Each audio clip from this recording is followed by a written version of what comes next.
Buenas tardes, profe. Muy bien, ¿y usted? Bien, muchas Profe. gracias. Sí, hola. Bien, chicos, es que estaba en la reunión del grupo de investigación en FETARE, entonces estaba pues por allá como poniendo atención a lo que estaban hablando sobre VIH. Bueno, chicos, entonces miremos pues para que continuemos con lo que estábamos trabajando ayer.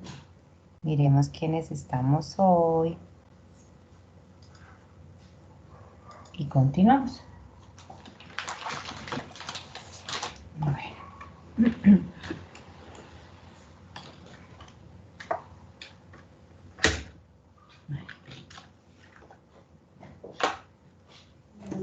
Perfecto, entonces miremos acá.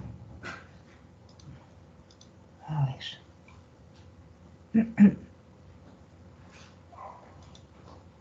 Bueno.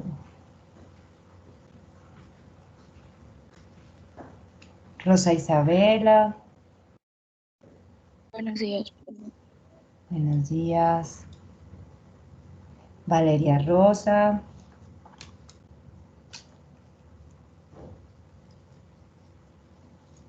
Buen día. Buenos días. Quiero la señal muy mala. Bueno. Pero bueno, te escuchamos, Valeria. Jesús David Borja. Zaira Sarid. Buenos días. Buenos días. María Camila, perdón. Buenos días, profe, presente. Buenos días, María Camila. Mariana Chávez.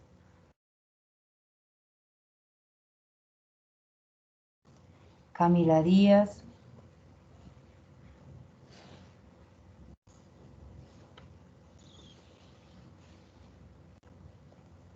Estefany Sofía. Presente, profe.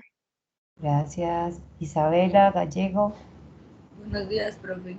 Buenos días, Emanuel. Hola, buenos días. Hola, buenos días. Silvia Patricia. Buenos días, profe. Buenos días. Andrés Felipe.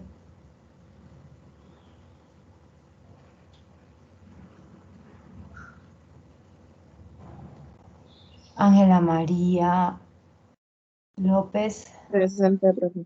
Gracias, Ángela. Verónica López. Presente. Gracias, Verónica. Santiago.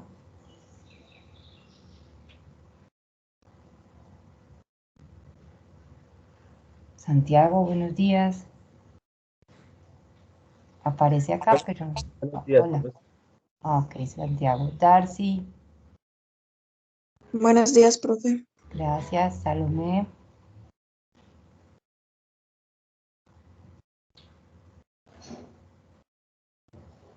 Nancy Marcela.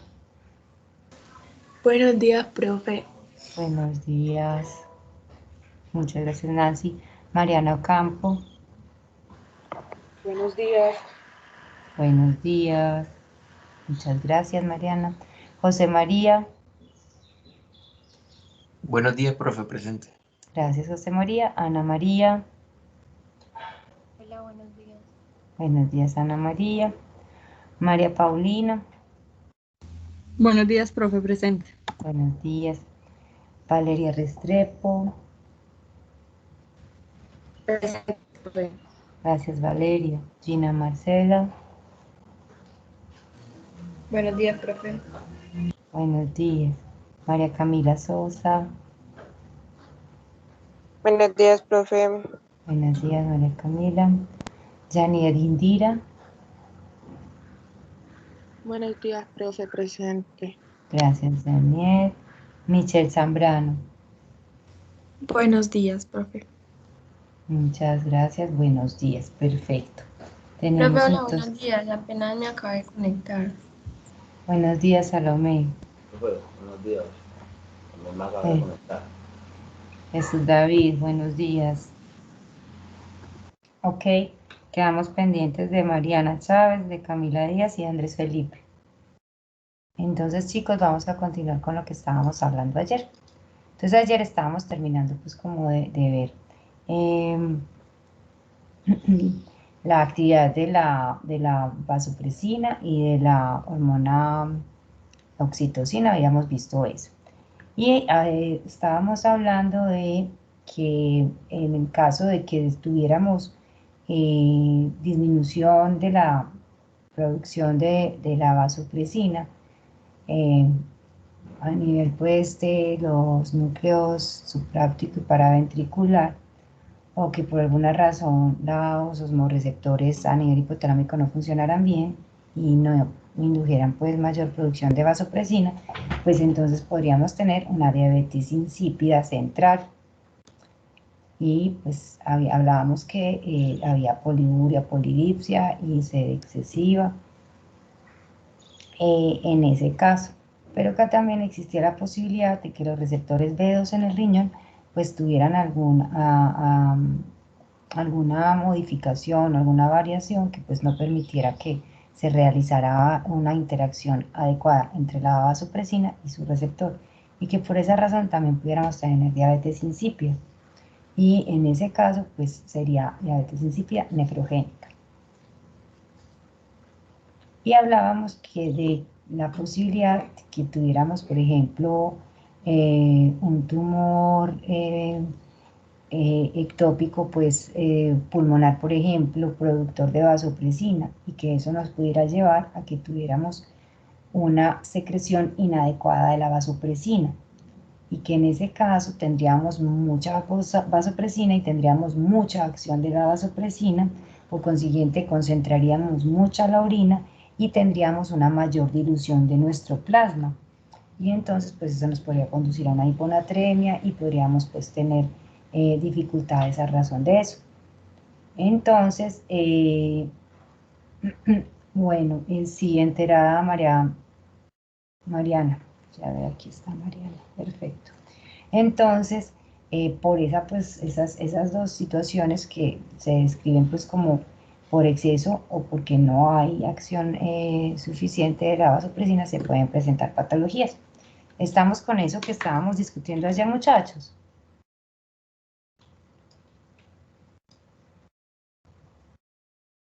Oh, ok. No, al respecto no tenemos como ninguna inquietud de lo que estábamos hablando ayer. Entonces podemos avanzar con la revisión de las otras hormonas. Entonces,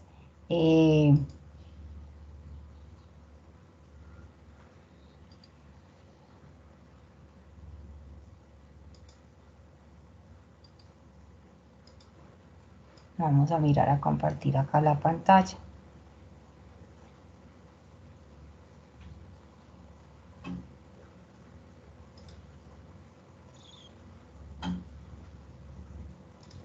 Nosotros habíamos hablado, chicos, que, permítanme, yo veo algo aquí. Sí. Habíamos hablado, chicos, de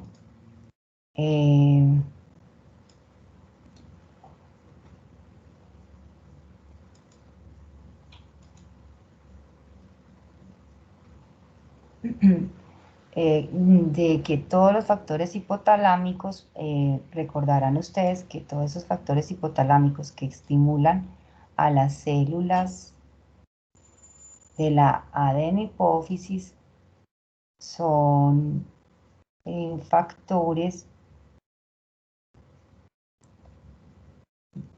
proteicos, ¿sí? Que son proteicos. Y por consiguiente, pues, ¿se acuerdan que habíamos hablado de una característica de la síntesis de esos factores proteicos, ¿cierto? Y que las hormonas producidas por la adenohipófisis también pues son de carácter proteico o glucoproteico. Voy a compartir acá la pantalla para que recordemos cómo es la síntesis de esas hormonas. ¿La están observando, muchachos? La pantalla.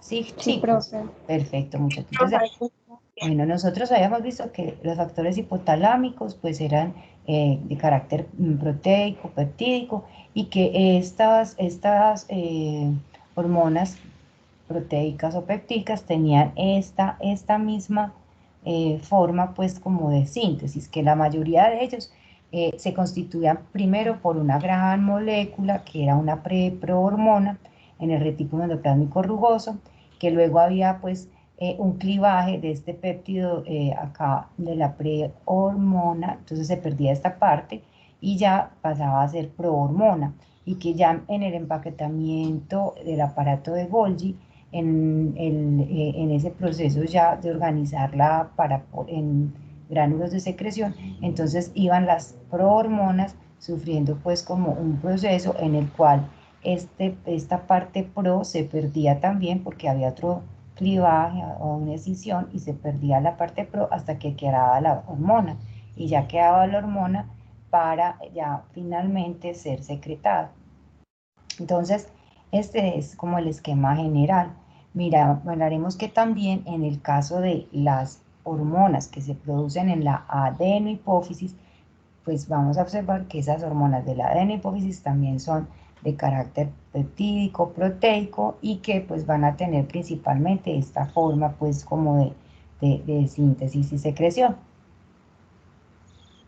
Vamos a ver, en este caso, vamos a hablar entonces de la adrenocorticotropina. Resulta que si ustedes ven aquí, van a ver un péptido muy grande. Es la proopiomelanocortina. Entonces, a partir de la proopiomelanocortina, esta grande que esté acá, vamos a obtener la ACTH, mírela acá, la adrenocorticotropina. Pero resulta que de este gran péptido no solo obtenemos la adrenocorticotropina, nosotros también obtenemos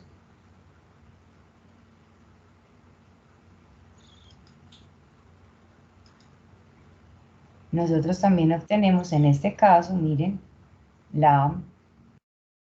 aparte de la ACTH, la hormona estimulante del melanocito, las lipotropinas y las betaendorfinas. Entonces mírenme que de la propia melanocortina que se deriva la adrenocorticotropina, también vamos a obtener otros péptidos importantes o polipéptidos que son importantes pues para el organismo. Por ejemplo, las betaendorfinas para también regular la parte de dolor, por ejemplo, y también se liberan cuando estás haciendo ejercicio, etc. Pero entonces, mire, la propia melanocortina. Y para su información, esta propia melanocortina no solamente la tenemos pues en la adenohipófisis, en las células corticotropas. Esta propia melanocortina también la tienen los linfocitos. Los linfocitos también producen propia melanocortina. Entonces, hablando pues de la vida media de esta adrenocorticotropina, pues tenemos que es aproximadamente de 7 a 12 minutos y pues tiene secreciones episódicas que van fluctuando. Y la idea es que a medida que se genera la adrenocorticotropina, se va a generar la que va a estimular a la glándula suprarrenal y ahí se producirá el cortisol. Entonces, ¿qué tenemos a continuación? A continuación tenemos esta imagen para presentar lo siguiente. Entonces, miren, acá tenemos la corteza suprarrenal. Esta amarillita es la corteza suprarrenal. Y esta que está acá en el centro, un poco más oscurita, está representando la médula suprarrenal. ¿Qué pasa entonces? La ACTH actúa en la corteza suprarrenal, en esta área amarillita. Vamos a hacer un corte aquí. Aquí hay un corte y se hace un aumento de ese corte. Entonces, ese corte que es de la corteza nos está mostrando que pues tenemos la cápsula, tenemos luego una zona que se llama la zona glomerular. Esta zona glomerular es estimulada principalmente por el sistema renina-angiotensina y por cambio de iones, entonces este es su principal estímulo. Mientras que para la zona fascicular y la zona reticular, el estímulo es principalmente de la ACTH, o sea, el estímulo es de la ACTH. para la fascicular para que se produzca cortisol y para la reticular para que se produzcan andrógenos suprarrenales. Con respecto a la médula está por aquí, está representada aquí abajito. Con respecto a la médula recibe un estímulo ya del sistema nervioso simpático para que produzca, ¿qué? Catecolaminas. ¿Estamos con esta información, chicos? Sí, profe. Perfecto. Recordemos, entonces se produjo el cortisol. Acá tenemos el cortisol, producimos el cortisol y este cortisol, recuerde que es la hormona que va a poder ser detectada en receptores a nivel de la adenipófisis y en receptores a nivel del hipotálamo. Y por esta razón va a poder hacer un sistema de retroalimentación negativa, que es lo que nos está indicando esta flechita roja, para poder hacer el control y poder tener un equilibrio.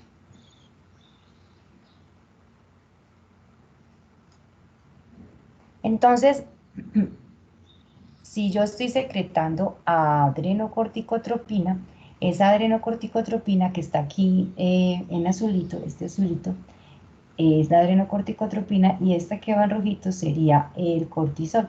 Entonces, si ustedes ven, yo necesito que se genere la adrenocorticotropina para que me estimule a la glándula y produzca el cortisol. Entonces, ustedes van a ver que va a haber un pulso de adrenocorticotropina y eso va a estar seguido de la producción del cortisol. Entonces, necesito la ACTH para que esté estimulando a las células de la corteza suprarrenal y esas células empiezan a producir el cortisol. Esta producción tiene unos ritmos circadianos donde nosotros observamos que se van a generar más de esta ACTH y del cortisol, se van a generar más durante ya el despertar, ¿cierto? Entre las 5 a las 8 de la mañana vamos a tener pues la mayor producción en la mañana. Entonces van a ver que por ahí alrededor de las 8 de la mañana tenemos como el pico más elevado. Entonces en ese momento, a las 8 de la mañana, es que se debe estar midiendo el cortisol. Entonces si usted va a solicitar una prueba de medición de cortisol, se solicita una prueba a las 8 de la mañana, que a las 8 de la mañana tiene el pico más alto, y solicitas otra prueba alrededor de las 4 de la tarde, porque alrededor de las 4 de la tarde ya va cayendo el pico del cortisol. Entonces, alrededor de las 4 se toma la segunda muestra y ahí tenemos la curva de cortisol entre las 8 de la mañana y las 4 de la tarde aproximadamente. Profe, Señor. entonces si se tiene pues como los ciclos circadianos alterados, también entonces va a afectar esta prueba. O sea, ya no se podría hacer a las 8 y así. Okay. Pues esas son las dos, Emanuel, siempre se miden en esos dos momentos. Si se presenta cualquier tipo de alteración porque tenga la persona una secreción constante de la ACTH o porque tenga una secreción constante aquí de cortisol, que es este rojito, en ese caso va a haber una variación de la curva, es decir, la muestra de 8 de la mañana y la muestra de 4 de la tarde, por ejemplo, van a tender a ser aplanadas y en la parte superior de la gráfica porque pues están constantes. Entonces varía. Y el hecho de que se nos varíe la presentación de las curvas porque tenemos elevación del cortisol, por ejemplo, implica que también vas a tener variaciones en los ciclos de sueño-vigilia, o sea, todos los otros se van a afectar. O si tú lo que tienes es que, por ejemplo, tiene un proceso donde tiene cambios del ciclo sueño-vigilia porque está en un proceso de depresión, también vas a tener cambios de esa curva del cortisol. O si tiene pues un proceso de insomnio por alguna otra razón, también vas a tener afectación de esa curva del cortisol a largo plazo, ¿cierto? A largo plazo vas viendo que esa curva se va a modificar porque vas a tener una diferente actividad biológica, pues vas a estar más activo, por ejemplo, en la noche que en el día, que debería ser contrario, Entonces vas a tener cambios y no solamente la del cortisol, te va a cambiar también la de la melatonina, la de la hormona del crecimiento. Va a cambiar. Gracias, profe, sí me quedó súper claro. Con gusto. Bueno, entonces muchachos, resulta que esa secreción de adrenocorticotropina va a estar regulada a través de una serie de estímulos o eventos pues que pueden suceder. Entonces, ven aquí que nos muestran, vean, pueden haber eventos de tipo físico, o sea, que sean biológicos, que sean fisiológicos, por ejemplo, una infección. Una infección va a hacer que produzcas interleuquina 1, y la interleuquina 1 es un potente inductor de la actividad de la CRH, y la CRH activará a la ACTH y por consiguiente producirá el estímulo aquí en la corteza y generará cortisol. Fuera de eso, o una intervención quirúrgica también me puede generar esto, o que tuvo un trauma y por ese trauma también se te genera esto, porque tuviste un accidente, entonces tuviste una fractura, bueno, etcétera, también lo vas a ver acá. Si de pronto hay una situación pues donde haya una exposición exagerada a frío, o sea, unos cambios de temperatura muy fuertes, también se genera un evento estresor, ¿cierto? Que es un evento de la parte pues física externa del ambiente que también te afecta, y eso también te puede producir estímulo para generar CRH.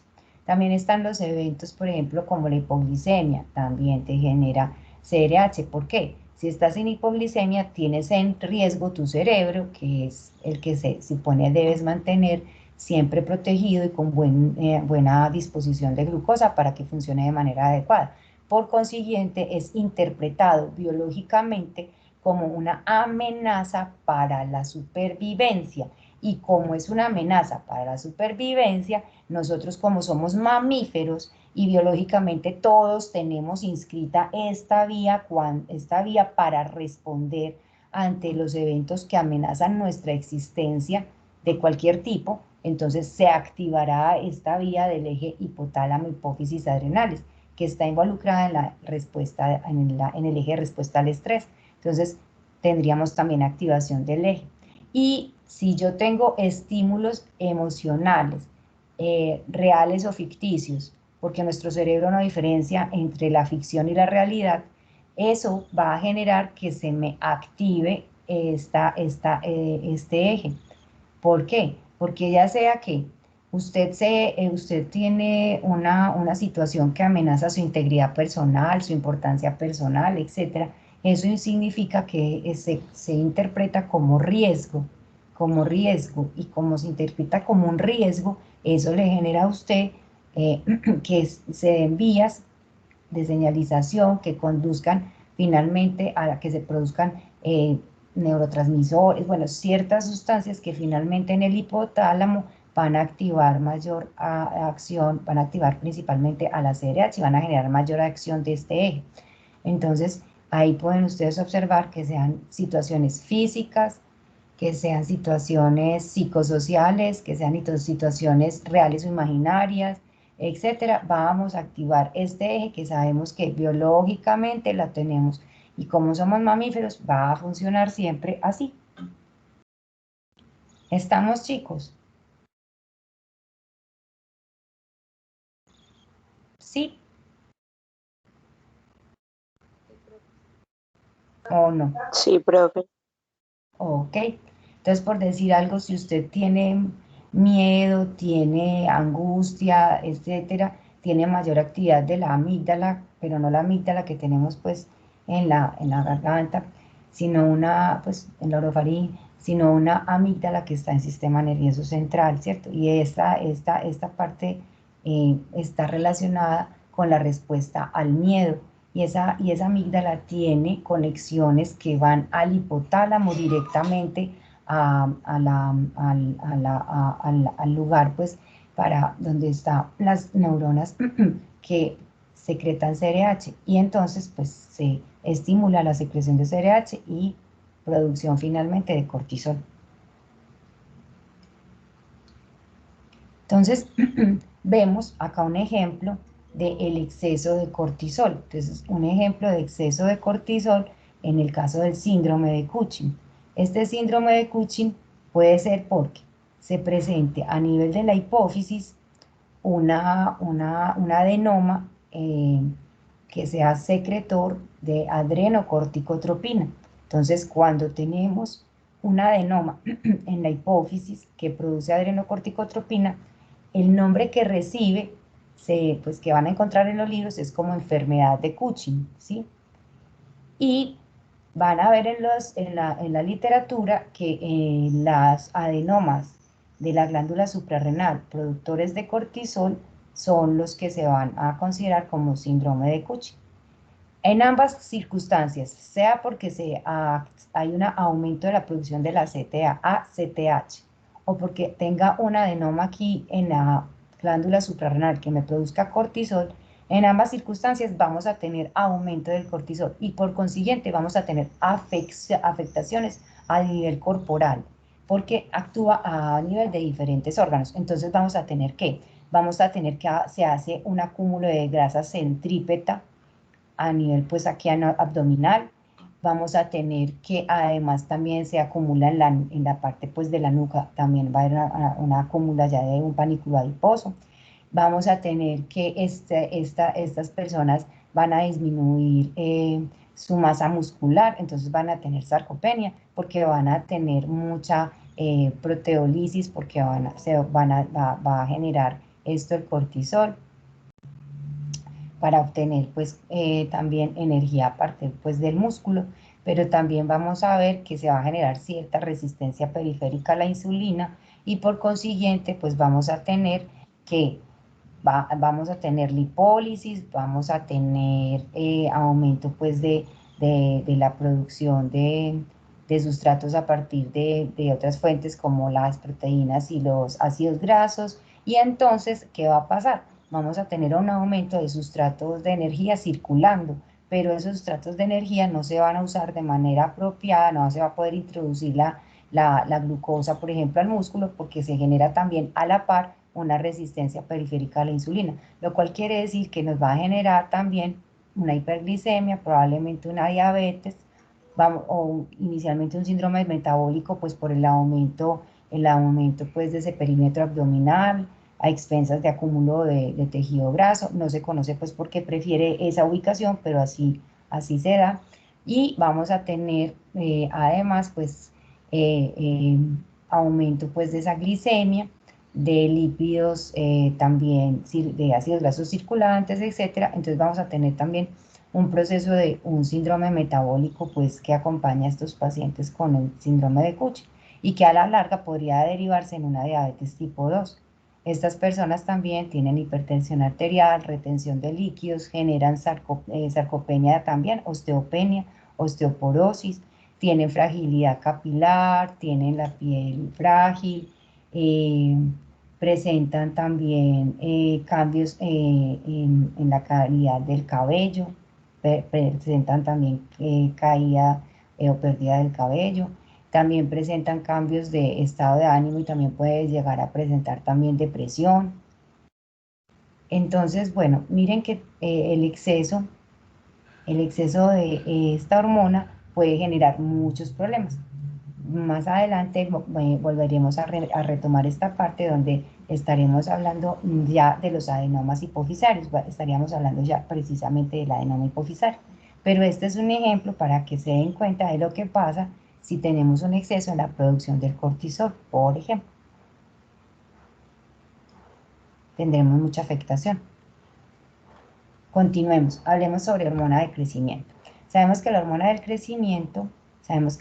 crecimiento pues va a ser producida porque en el hipotálamo se va a generar la hormona liberadora de la hormona del crecimiento.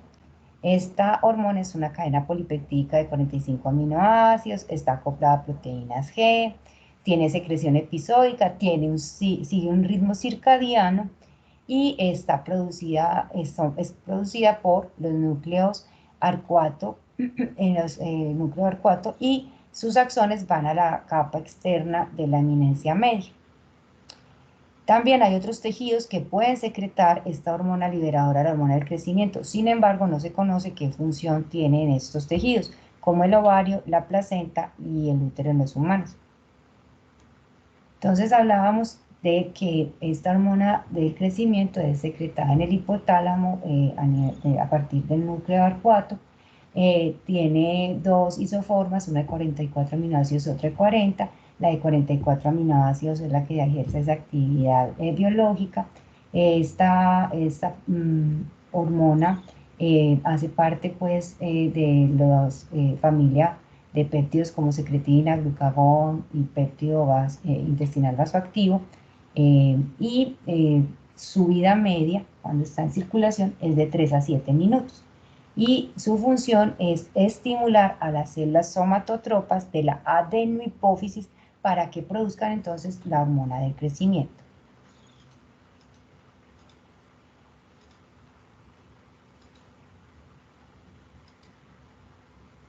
¿Qué tenemos entonces?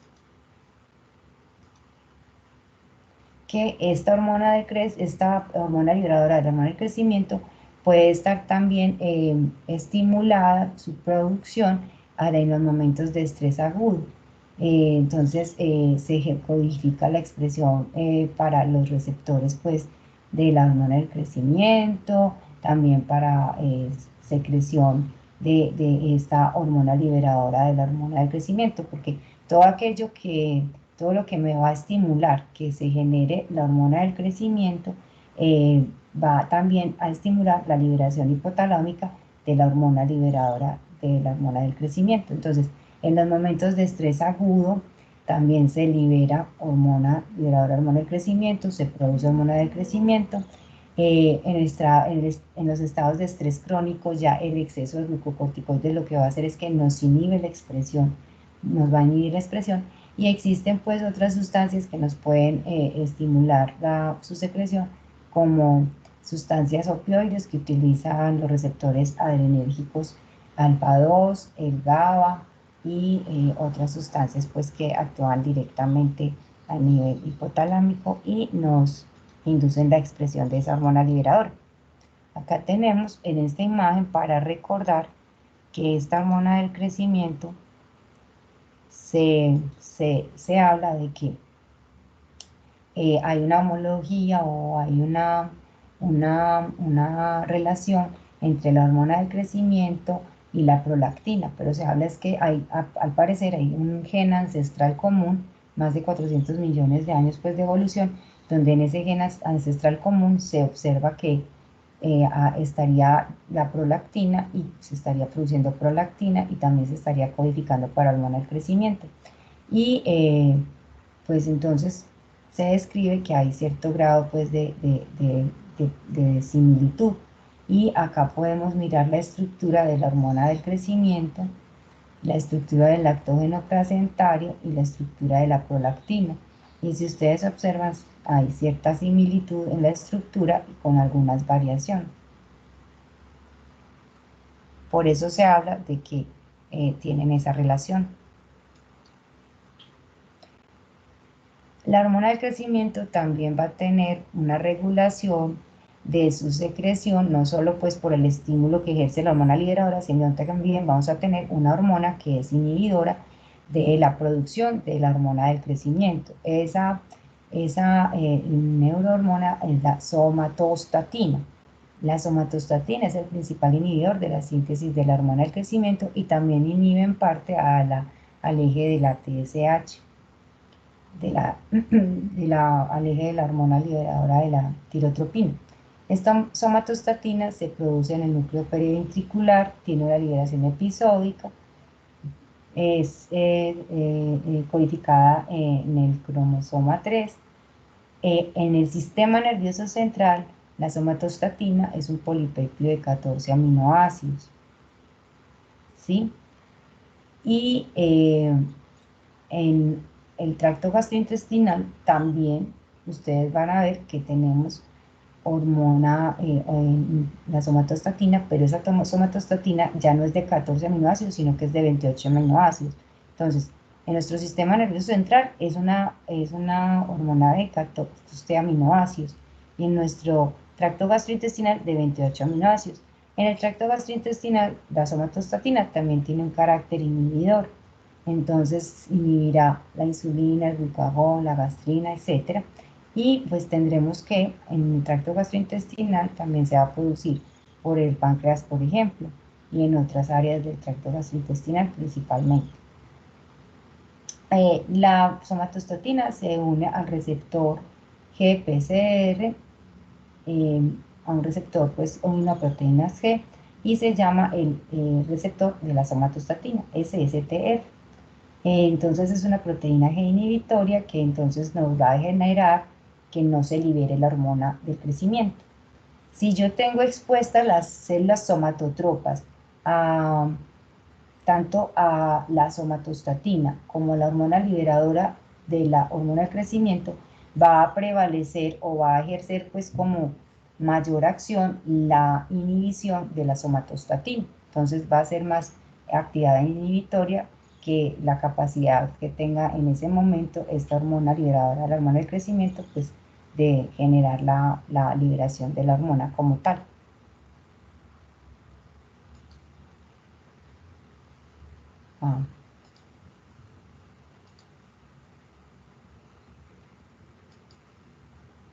Tenemos además, y que lo habíamos hablado, que la grelina pues ejerce también una acción, la grelina también ejerce pues una acción en la síntesis y liberación pues de la hormona del crecimiento. O sea, la grelina favorece la secreción y producción de hormona del crecimiento.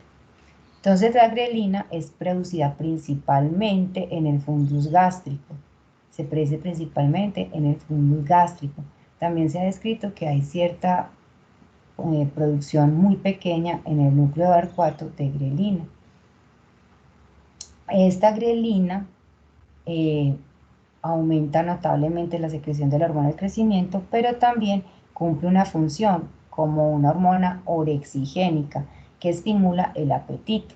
Entonces, esta hormona grelina tiene una acción que favorece también pues, la búsqueda pues, de alimentos.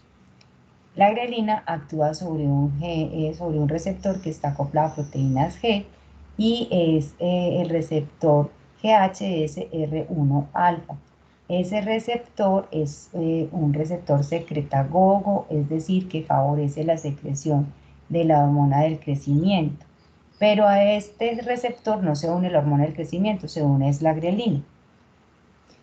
Y por lo tanto tendremos que la grelina estaría contribuyendo al crecimiento lineal porque favorece la secreción de la somatostatina y también a la regulación de masa corporal a través pues, de ese estímulo del apetito. Entonces pues tenemos que esta hormona del crecimiento va a tener, entonces va a tener tanto pues el estímulo a través de la hormona liberadora de la hormona del crecimiento que estaría generando el estímulo a las células somatotropas para que liberen la hormona del crecimiento, ¿cierto? Y tendríamos también que hay un control que se ejerce a través del receptor de la somatostatina en estas células somatotropas, que lo que genera es un proceso de inhibición. Entonces, eso es lo que nosotros tendríamos como control pues, de la expresión de esta hormona del crecimiento. Y pues voy a mostrarles otra imagen para que veamos que también tenemos pues otro control, que ese otro control pues que favorece su expresión estaría dado por la grelina. Entonces la grelina actúa en las células somatotropas con estos receptores secretagogos de la grelina que estábamos del que estamos hablando hace un momento, esto a nivel de la adenopófisis. Entonces, por eso vemos que la grelina directamente estimula a la adenopófisis, pero resulta que la grelina inhibe la acción de la somatostatina. Y al inhibir la acción de la somatostatina, entonces no se genera la inhibición de las células somatotropas. Entonces las células somatotropas pueden producir hormona del crecimiento y también pues generar pues ya el estímulo a nivel periférico sobre el hígado para que produzca el factor de crecimiento insulínico tipo 1, que va a ser el que va a trabajar a la par con la hormona del crecimiento para ejercer sus actividades a nivel pues corporal. Entonces tenemos pues que esta grelina también nos va a estar favoreciendo la secreción de la hormona del crecimiento. Mientras que la somatostatina nos inhibe la actividad de las células somatotropas, entonces no nos generan hormona del crecimiento, y el eje de retroalimentación que nosotros tenemos ya es a través del factor de crecimiento insulínico tipo 1, a través del cual pues tanto en receptores para la adenopófisis como para el hipotálamo pues vamos a tener acción pues de retroalimentación negativa. El factor de crecimiento insulínico tipo 1 estimula a la somatostatina. Por consiguiente, al estimular la somatostatina, también estaría estimulando que se genere el equilibrio con la retroalimentación negativa a través de este sistema, como lo estamos viendo acá. También tenemos pues que hay una secreción de la somatostatina principalmente en horas de la noche. Entonces, a uno las abuelitas le decían cuando estaba pequeñito que se acostara temprano pues para que pudiera crecer mejor. Entonces las abuelitas tenían razón.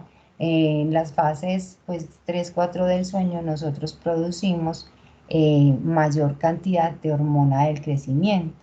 Entonces, por eso es muy importante que podamos hacer los ciclos completos del sueño en los niños para que se dé el proceso de mayor liberación de hormona del crecimiento, mayor estimulación del factor de crecimiento insulínico tipo 1 y mayor acción de ambas hormonas a nivel pues, corporal, tanto la hormona del crecimiento como el factor insulínico tipo 1.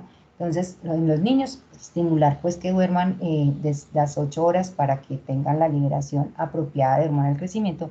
Y en los adultos, recuerde que la hormona del crecimiento ayuda a la reparación tisular, o sea que para evitar el envejecimiento, para que se dé una adecuada reparación tisular, hay que dormir bien y dormir pues mejor en calidad para que tengamos reparación adecuada de nuestros tejidos y pues el proceso de envejecimiento pues no se acelere tanto.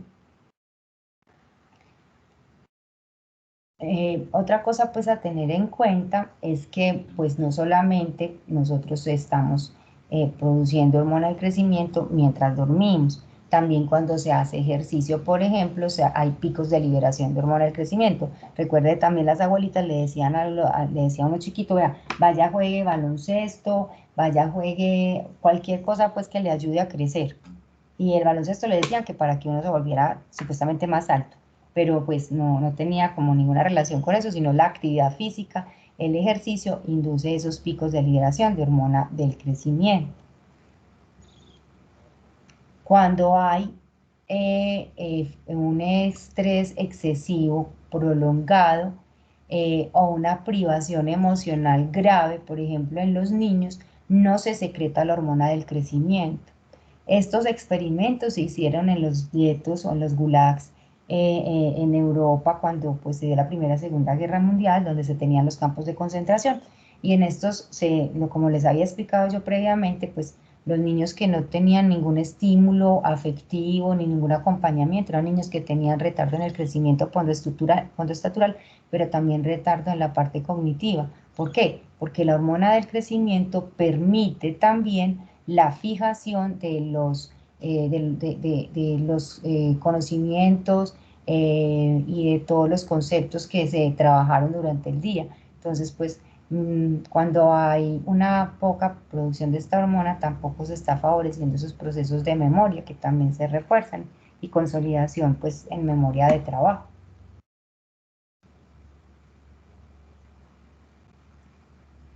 Entonces nosotros tenemos pues que la hormona del crecimiento tiene varias actividades que vamos a ver, ya habíamos hablado de los que las pueden estimular, habíamos hablado pues de que la hormona del crecimiento hace también su actividad a través del factor de crecimiento insulínico tipo 1, que se sintetiza principalmente en el hígado y que tiene su acción a nivel periférica.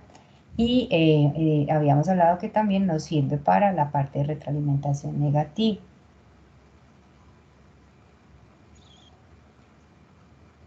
Entonces hablábamos de que la hormona del crecimiento trabaja tanto en aspectos que tienen que ver con la parte de crecimiento, ¿cierto? Entonces a la replicación celular, tiene que estar involucrada entonces en esos procesos de reparación celular, ¿cierto? Y también hablábamos de que la hormona del crecimiento tiene actividad desde el punto de vista metabólico, porque también vimos que la hormona del crecimiento, cuando hay, por ejemplo, una hipoglicemia, se activa. Entonces la hipoglicemia es un estímulo potente para la producción de hormona del crecimiento, y en ese momento la hormona, perdón, de crecimiento está generando aquí una acción metabólica donde va a estar generando pues cambios a nivel del metabolismo, de las grasas, de los carbohidratos y cambios a nivel pues de la captación de esa glucosa a nivel periférico. Esto lo hace de manera aguda la hormona del crecimiento. Entonces, esos efectos a corto plazo, por ejemplo, en un momento donde tengamos hipoglicemia, tendríamos efecto de disminución de la captación de glucosa en el músculo, aumento de la lipólisis, aumento de la gluconeogénesis y favorece la resistencia de la insulina a nivel pues, de músculo, grasa e hígado. ¿Con qué objeto? Como estábamos hipoglicémicos, lo que se está buscando en ese momento agudo es que la hormona del crecimiento pues nos permita sacar reservas de energía para poderlas poner circulantes para que lleguen a un nivel apropiado en el cual sí pudiera empezar a actuar la insulina. Pero mientras no tengamos los niveles adecuados de ese sustrato de energía circulante, entonces pues va a mantener una resistencia a la insulina para que pueda aumentar suficientemente, en este caso pues ya finalmente la glucosa en sangre, y entonces ya cuando tenemos un nivel apropiado que pueda generarse ya la balanza con la insulina, pues ya en ese momento empezaría a tener efecto la insulina.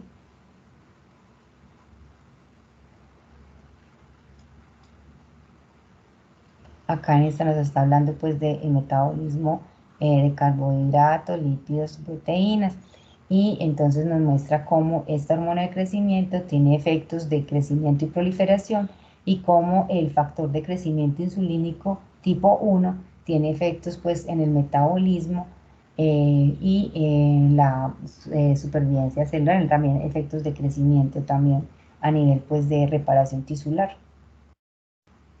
Y entonces verán acá pues que están ejerciendo pues su actividad en estos tejidos que estábamos hablando.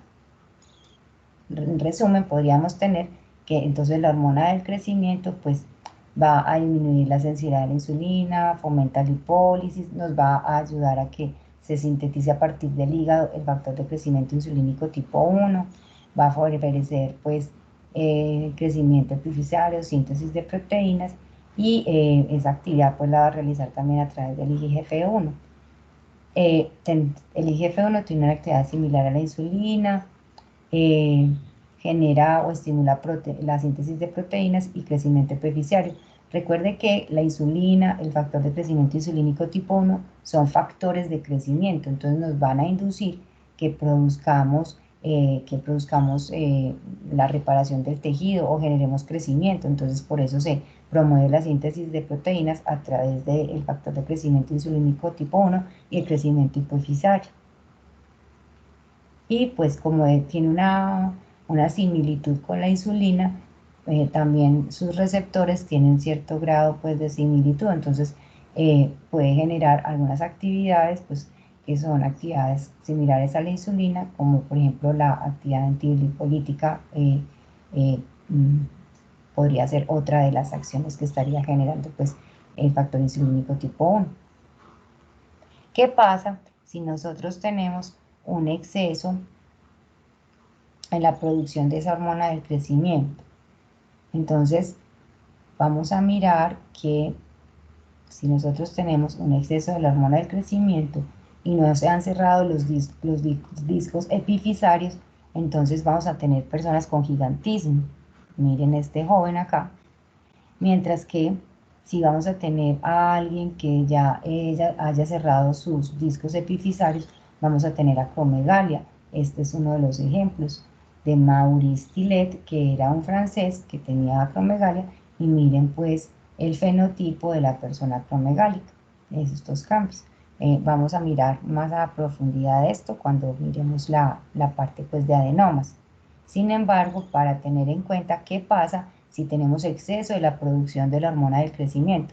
Si la hormona del crecimiento saca de la energía de todos los bancos de depósito, es decir, del tejido adiposo, saca del hígado, saca del músculo, entonces vamos a generar a largo plazo en estas personas probablemente una prediabetes, una diabetes, además de que van a tener organomegalias, porque también van a aumentar sus órganos internos.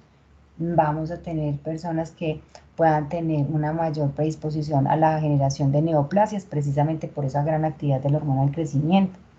Vamos a tener los cambios fenotípicos de una mandíbula prominente, dientes separados, una nariz también muy prominente, una piel redundante, unas manos grandes y turgentes. Estas personas pues van a tener cambios también con respecto a su presión arterial, con tendencia a la hipertensión. Vamos a tener también cambios a nivel metabólico que, como les decía, nos pueden conducir a un síndrome metabólico y una prediabetes y a una diabetes tipo 2 a largo plazo. Entonces, para que miremos en lo que sucedería cuando tuviéramos un exceso en la producción de la hormona de crecimiento. Profe, Señora. ¿la cardiomegalia también va asociada a esta hormona o eso es ya una hipertrofia muscular? En este caso vamos a hablar que sería una parte de las organomegalias, podría generarse una cardiomegalia. Pero cuando se da pues sola sin la acromegalia, o sea, solamente la cardiomegalia no es asociada a esto.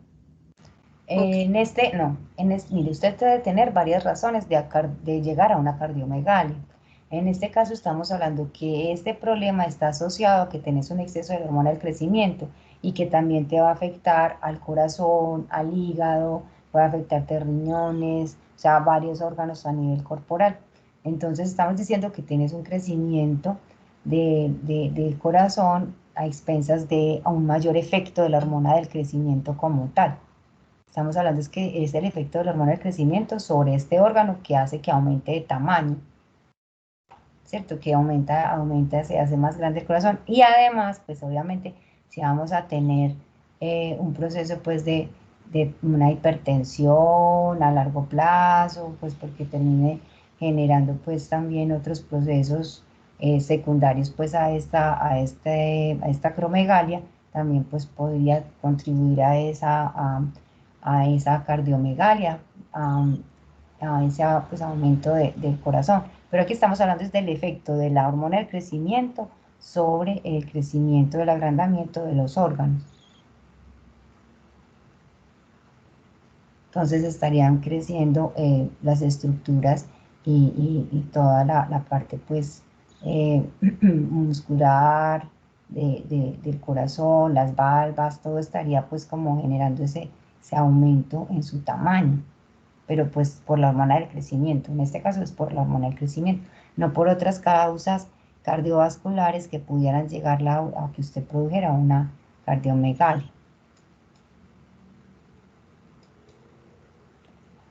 Con respecto a la prolactina, muchachos, entonces la prolactina pues, es principalmente una hormona dedicada principalmente en el momento de la gestación para que se nos prepare la glándula mamaria para la producción, ¿cierto?, de la leche, para la lactancia. Entonces, en el embarazo se incrementan los estrógenos, se incrementa insulina, también se puede incrementar el cortisol, etcétera, pero principalmente con ese incremento de los estrógenos se va a estimular también esa síntesis de la prolactina y va a promover el desarrollo mamario y que se pueda dar la lactación.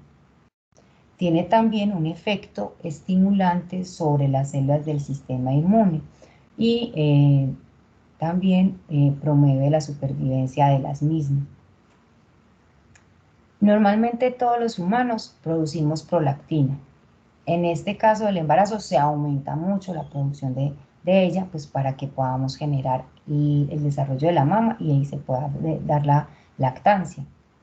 Normalmente, tanto en hombres como en mujeres no gestantes hay producción de prolactina. Esta producción de prolactina está controlada principalmente por la acción de la dopamina, o sea, que la dopamina se comporta como un factor inhibidor de la prolactina y mantiene ese control para que tengamos niveles normales y funcionar de manera apropiada, ¿cierto? Resulta que es importante que ustedes tengan en cuenta que estas células lactotropas de la adenipófisis que producen la prolactina son células que producen de manera constitutiva la prolactina, es decir, siempre están produciendo prolactina, pero es el efecto inhibidor sobre las células somatotropas la que va a hacer que se mantenga ese control y la concentración apropiada de prolactina a nivel pues corporal. Eso es lo que está sucediendo. Si tuviéramos un aumento de esa prolactina, porque tenemos un adenoma en la hipófisis que lo produzca, nosotros vamos a tener que, esto va a generar en las mujeres, va a generar cambios en el ciclo menstrual, va a generar periodos anovulatorios, hipogonadismo, oligomenorrea, esterilidad, amenorrea. En los hombres va a disminuir la producción de testosterona, disminuirá la espermatogénesis, disminuye la libido, que puede generar esterilidad e impotencia. Y en estos casos es porque de pronto la dopamina no puede estar ejerciendo su actividad inhibitoria o porque tengamos un exceso de la producción y tengamos, por ejemplo, un adenoma en la hipófisis, productor de la prolactina.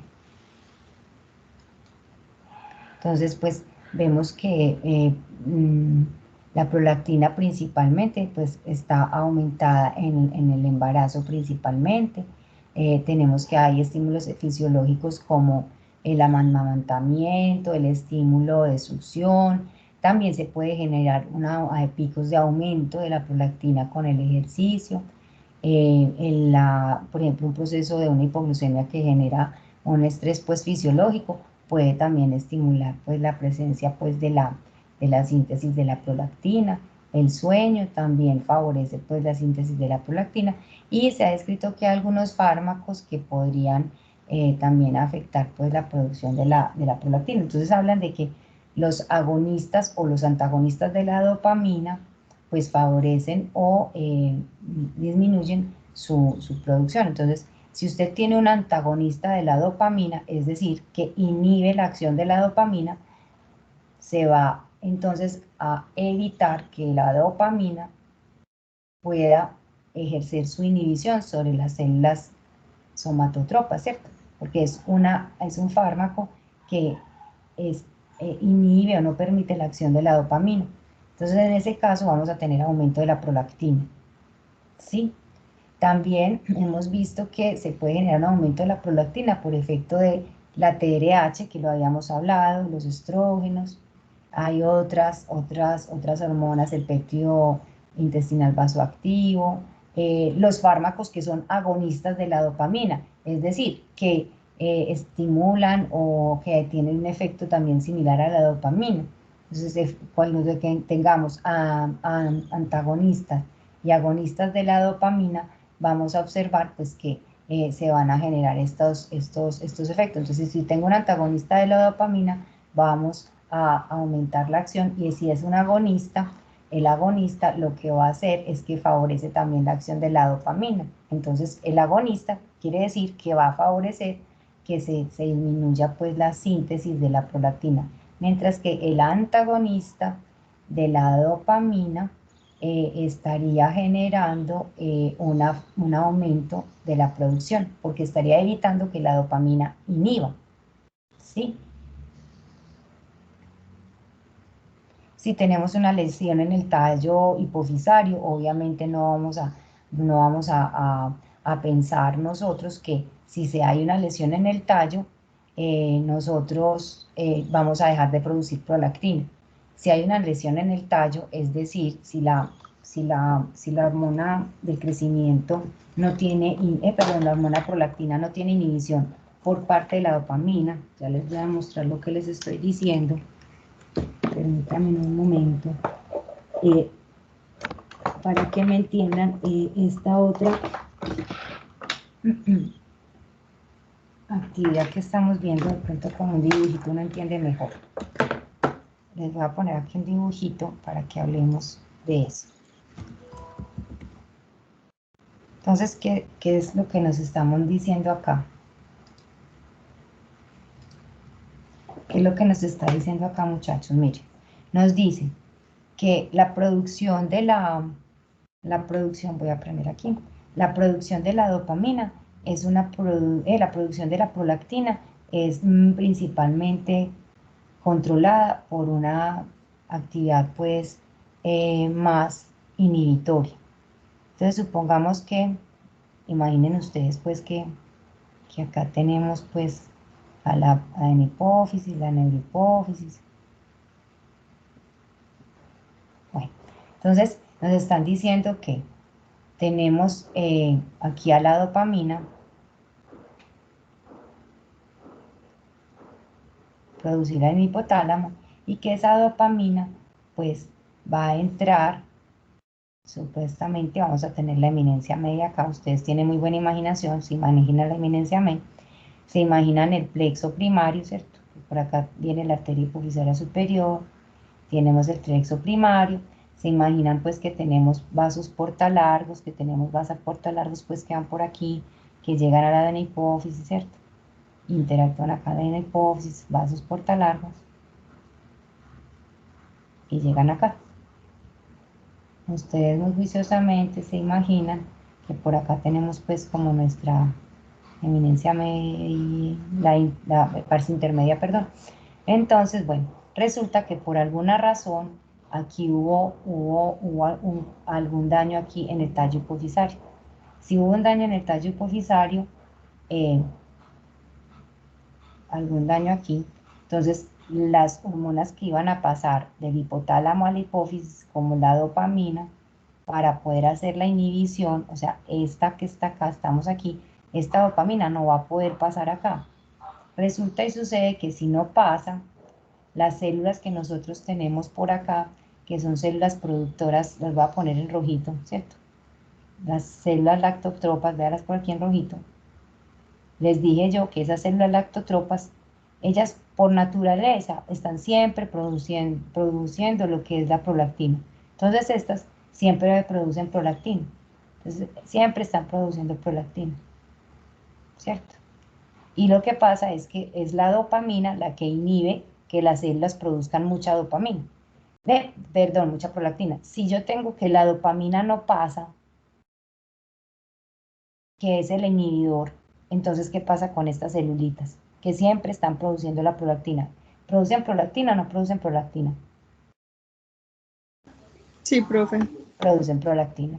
Entonces por eso ustedes ven ahí en el texto que les dicen que si hay un daño del tallo hipofisario, pues que las prolactinas se va a aumentar. Pues claro, porque la dopamina no las está inhibiendo. Y por esa razón, pues se va a generar la constante producción de prolactina. Se va a permitir.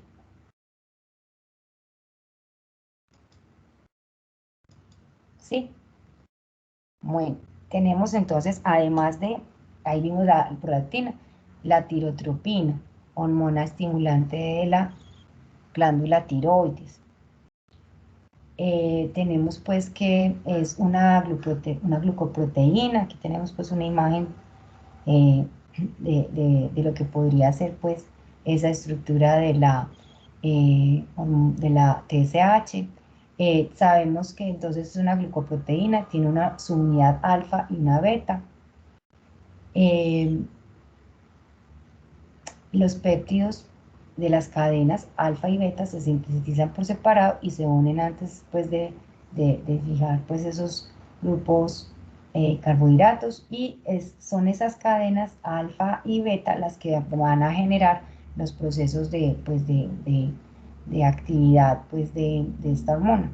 Entonces tenemos que hay una característica importante. La cadena alfa que está en la TSH es una cadena que es común y que se presenta también en la hormona folículo estimulante, en la hormona luteinizante y en la gonadotropina coriónica humana.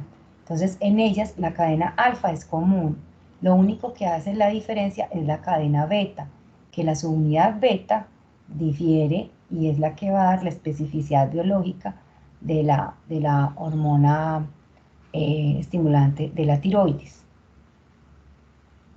¿Sí?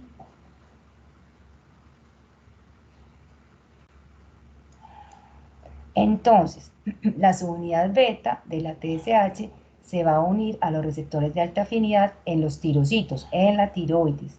¿Para qué? Para estimular la captación del yodo, para que dé la formación de las hormonas o la hormonogénesis, la producción de ¿quién? De T3, T4, que también se estimule la liberación de estas hormonas. Esto ocurre pues por el aumento de AMP cíclico, y que esto conlleva al aumento de calcio intracelular, pues para que se dé la liberación de T3, T4. Esta hormona TSH además va a aumentar el tamaño de los tirocitos, la vascularización pues que tenga esa glándula, porque va a promover la síntesis de RNA mensajero y de proteínas, y pues va a generar este aumento de los tamaños y aumento pues de la vascularización y aumento de la producción de las hormonas T3, T4. Acá tenemos pues otro esquema del complejo TSH con su receptor en un tirocito. Entonces, a grandes rasgos, ¿qué tenemos? Tenemos que la TSH interactúa con su receptor en el tirocito, y entonces va a generar que se aumente el atrapamiento del yodo, va a generar que además de que se aumente el atrapamiento del yodo, aquí están viendo, aumenta la entrada del yodo, va a favorecer que se dé más síntesis de tiroglobulina, va a favorecer que se dé síntesis de enzimas importantes para la producción de las hormonas tiroideas como la tiroperoxidasa. Y entonces todo este proceso que se da en el tirocito para que se forme la hormona T3, T4 se fomentará y vamos a tener salida de T3, T4. Entonces, pues eso es lo que tenemos en este esquema, donde nos están mostrando que en un inicio tuvimos la TRH que estimuló a las células de la adenipófisis tirotropas. Estas tirotropas van a producir TSH. Esa TSH va a estar estimulando la glándula tiroides. Nos están hablando de que la unidad funcional y estructural de la glándula tiroidea es el folículo tiroideo. Entonces nos muestran aquí un folículo tiroideo. De ese folículo tiroideo nos toman un tirocito. Y en este tirocito nos están mostrando lo que estábamos diciendo que está pasando por acción de la TSH. Entonces nos dicen, la TSH con su receptor va a estimular a que se atrape más yodo, se produzca más tiroglobulina, que es importante para la síntesis de estas proteínas, para que se produzca más procesos pues, de formación de la hormona, y para ello necesitarán las enzimas como la tiroperoxidasa. También fomentará esa actividad de esta enzima y su síntesis, para que entonces podamos hacer todo el proceso que está descrito aquí de la yodación y el acoplamiento, la pinocitosis y finalmente pues la liberación de la hormona T3, T4, la circulación y sus acciones periféricas. Si nosotros sabemos que las hormonas T3, T4, en este caso la hormona T3, es la que está haciendo el efecto pues a nivel biológico, Entonces, vamos a ver que si tenemos poca hormona tiroidea, vamos a tener hipotiroidismo y vamos a tener una disminución en nuestro metabolismo.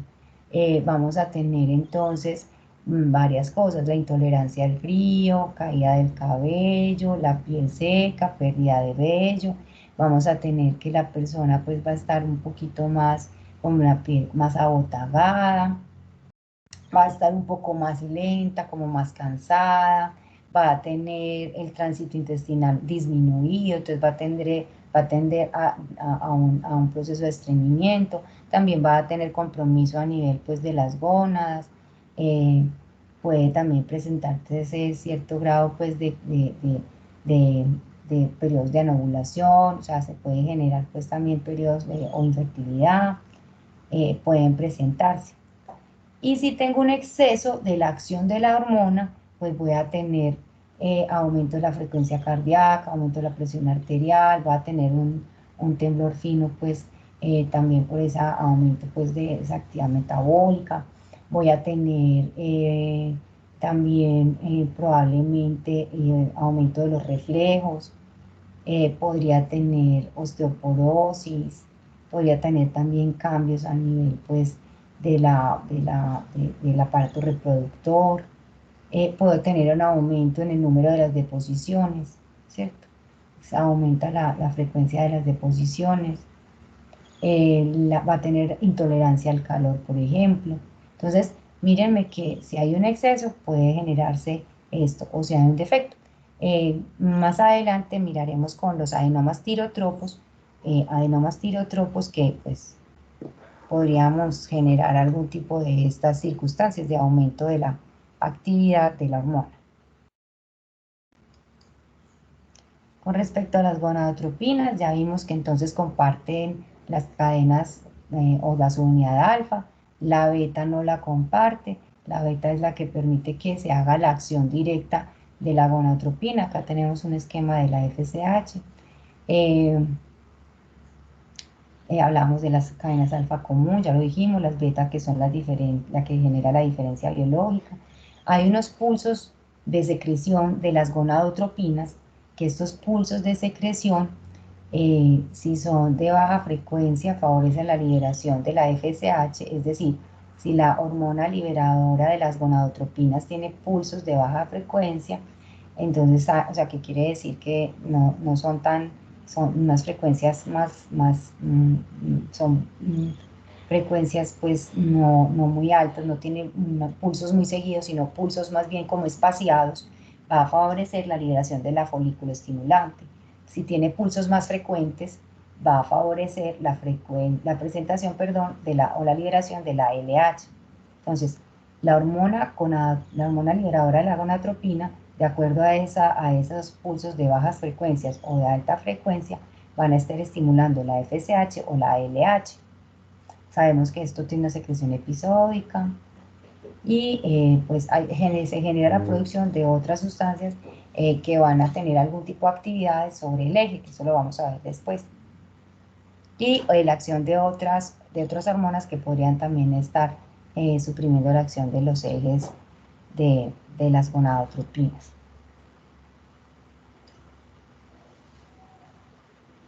Entonces tenemos que, acá es un ejemplo donde vemos el eje, ¿cierto? Con la hormona liberadora de la gonadotropina, el estímulo en las células gonadotropas para que se produzcan la LH y la FSH.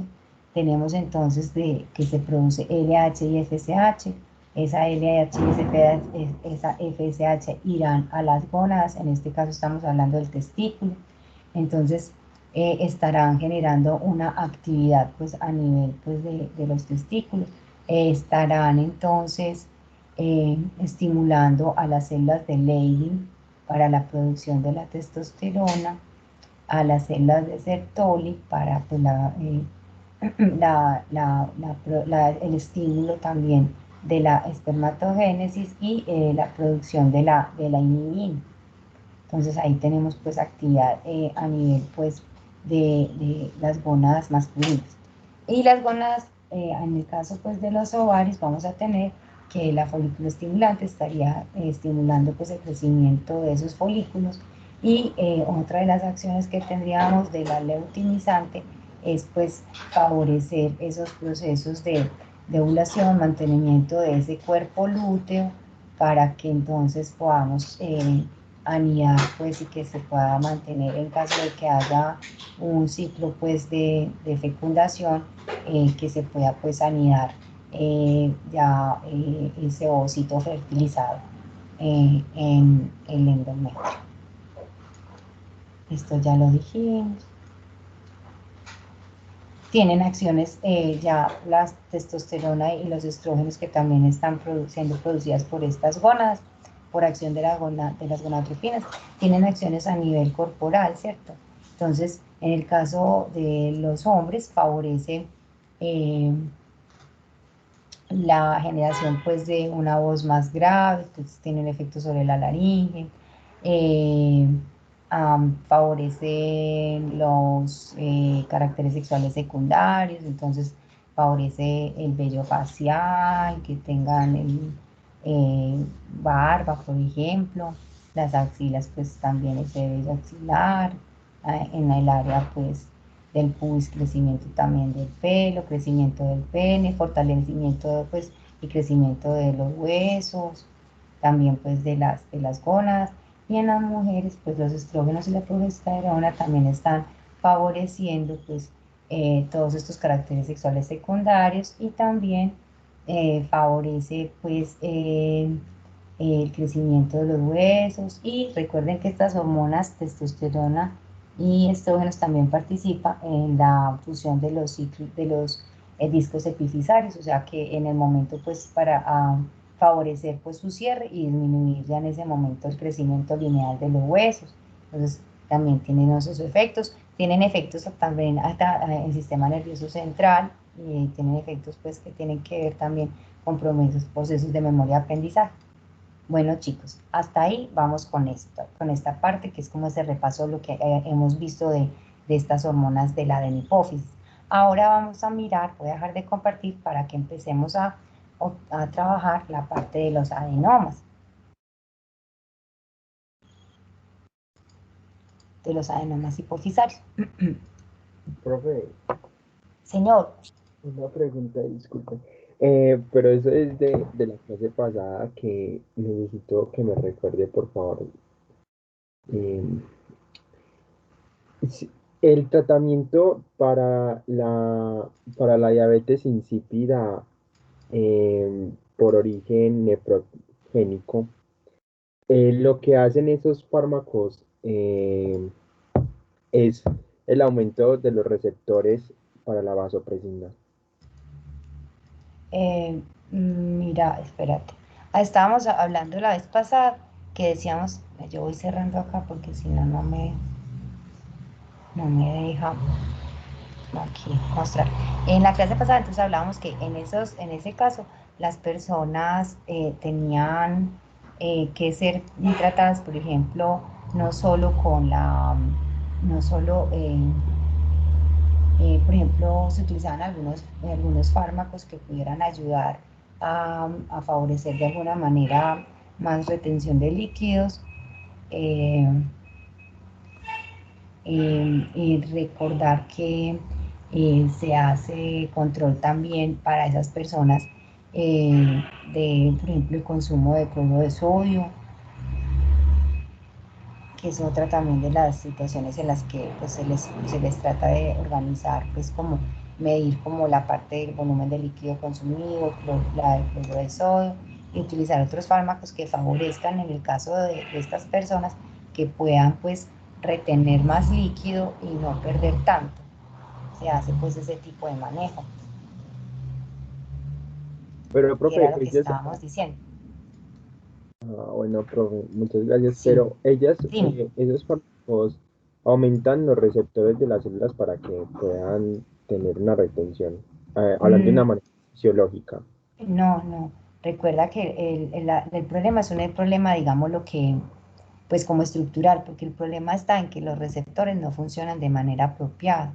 Entonces no se genera una apropiada señalización a través de los receptores B2. al no generarse esa apropiada señalización a través de los receptores B2, pues no vamos a tener acción de la vasopresina apropiadamente en ellos, ¿cierto? Entonces, ¿qué es lo que vamos a tener? Vamos a tener es que nosotros no vamos a tratar de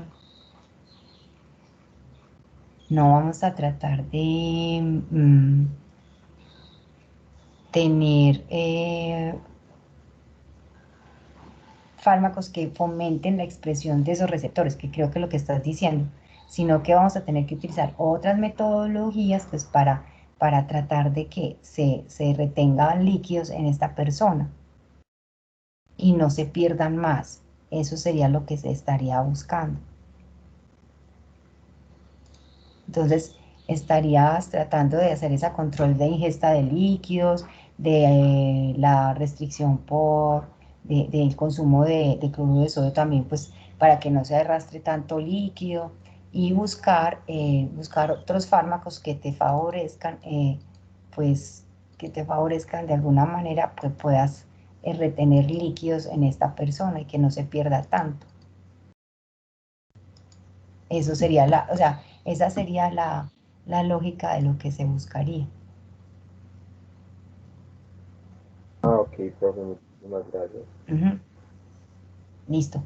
Chicos, venga, vamos a hablar entonces de estos adenomas y entonces vamos a ir pues como ya mirando lo que está pasando cuando hay exceso, pues se presenta a más producción de estas hormonas a través pues de todo esta de la adenohipófisis.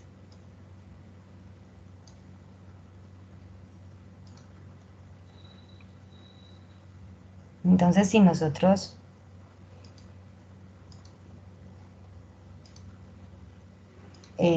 tenemos, pues que hablamos de adenomas funcionales y no funcionales. Entonces, aquí les voy a poner. Entonces, hablamos de los que son funcionales y qué manifestaciones clínicas tienen. Aquí pues para que recuerden ya muchas cosas de las que hemos visto, la relación de los diferentes ejes, y en los trastornos endocrinos pues nos vamos a centrar en que hay unos que se dan por producción excesiva de una hormona o porque hay lesiones de tipo masa que pueden ser o no funcionales o porque hay lesiones de tipo masa que pueden asociarse a aumento anormal de la concentración de la hormona. Entonces, hay producción excesiva como en estos casos o porque haya defecto en la producción, es decir, que no se produzca demasiado y que por esa razón, o sea, no se produzca lo suficiente y que por esa razón tengamos también otro trastorno endocrino. Entonces, por exceso estaríamos hablando de estos. Entonces, ¿qué pasa? ¿Qué pasa en estos trastornos hipofisarios? Entonces, en estos trastornos hipofisarios, está el puntero. En estos trastornos hipofisarios, entonces tenemos que hay un hiperpituitarismo, es decir, un aumento de la producción de las hormonas. ¿Cuál es la causa más frecuente? Los adenomas de la adenopófisis, porque hay una hiperplasia de las células, porque hay un tumor maligno, porque hay una secreción hormonal por tumores no hipofisarios, es decir, que ya son trastornos en otros lugares que producen hormonas que son hormonas pues como de la adenopófisis, o en casos muy extraños los trastornos hipotalámicos que son poco frecuentes. Está el hipopituitarismo, es decir, disminución de la producción de las hormonas. Puede ser porque hubo una lesión isquémica o una cirugía, porque una radioterapia, hubo una inflamación, hubo un adenoma hipofisario no funcional, pero que generaba compresión y por lo tanto evitó pues que no se permitiera la producción de otras hormonas porque tenía efecto pues de masa compresivo, o porque tenemos un trauma o algún problema que pues nos pueda lesionar esa adenopófisis, ¿cierto? Los efectos de masa locales entonces van a generar las siguientes manifestaciones. Las masas de la hipófisis pueden comprimir el nervio óptico. Eso genera diplopia, que es visión doble, alteración del campo visual. Es la hemianopsia bitemporal. El paciente se queja de que tiene una visión en túnel, de que está viendo como en túnel y que no puede ver bien a la parte lateral, a los lados. Entonces él dice que se pega con las cosas que están al lado porque no las ve, por ejemplo. Entonces se queja de que ya no tiene una buena visión, pero es porque comprimimos el nervio óptico y al comprimir el nervio óptico se altera el campo visual y tenemos la hemianopsia bitemporal o visión en túnel. Está también la hipertensión intracraneana, que esta hipertensión intracraneana pues es por el efecto de masa, se presenta con cefalea, con náuseas y con vómitos. Son vómitos en proyectil. Los efectos de tipo de masa pueden aparecer de manera gradual o abrupta. Los casos abruptos son secundarios pues a hemorragias o adenomas que de pronto están generando algún tipo pues de compresión de la irrigación y entonces abruptamente se deja de producir pues como las hormonas. Y también se habla pues de las lesiones de la neurohipófisis que pueden presentarse, como ya vimos, con un aumento, una disminución de la vasopresina.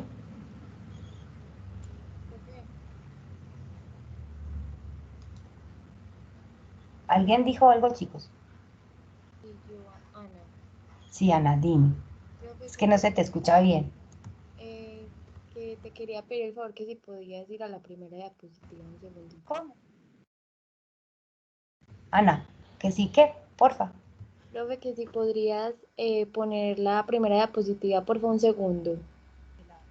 Un segundito, te la vuelvo a poner. Gracias. ¿Esta o esta? Esa. Ok. La otra. Listo. Esta. No, la ¿Esta? primerita. Esta. Sí. Esta es cuando estamos hablando de producción, aumento de producción, ¿cierto? Que es excesiva de una hormona. Otras que son de masa que pueden ser no funcionales y de masa que puedan ser productores. ¿Listo? Listo, profe, gracias.